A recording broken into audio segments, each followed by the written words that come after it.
run ahaantii meeshaan in kala hadlayna waxa weeye magaalada Doobley run ahaantii xaaladda magaalada Doobley meel fiican ay maraysaa bishii hadda naga tagtay waxaan la joogay madaxweynaha dowlad goboleedka Jubbaland Axmed Maxamed Islaam iyo wafd ballaaran oo hogaaminayo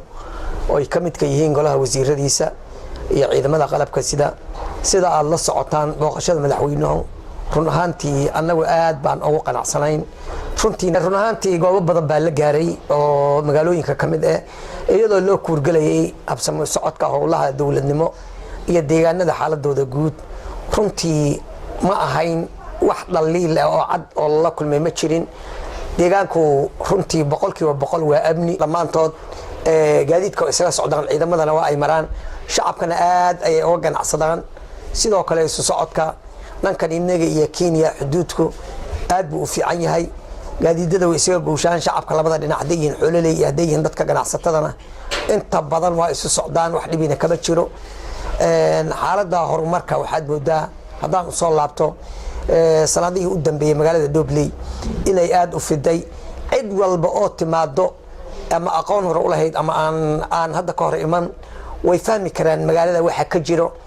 horumarka ka jiro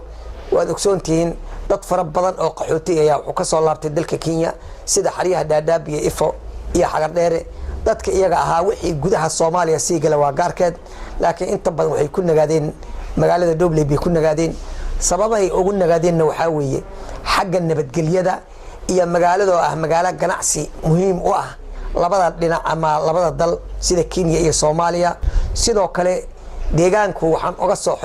soo xulnay guddi ka kooban 30 qof oo bulshada qaybaheeda kala duwan ah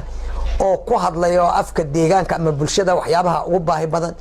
wixii isaga ahaana waan isla qaadanay hay'adda TIS Plus iyo wasaaradda arrimaha gudaha iyo degmada run ahaantii bulshadu hadee waxaan ugu baaqaynaa bulshada waxay diyaar u tahay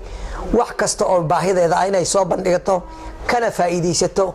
una diyaar garowdo qayb libaxna ay ka qaadato haday muruqiin iyo haday maal yihiin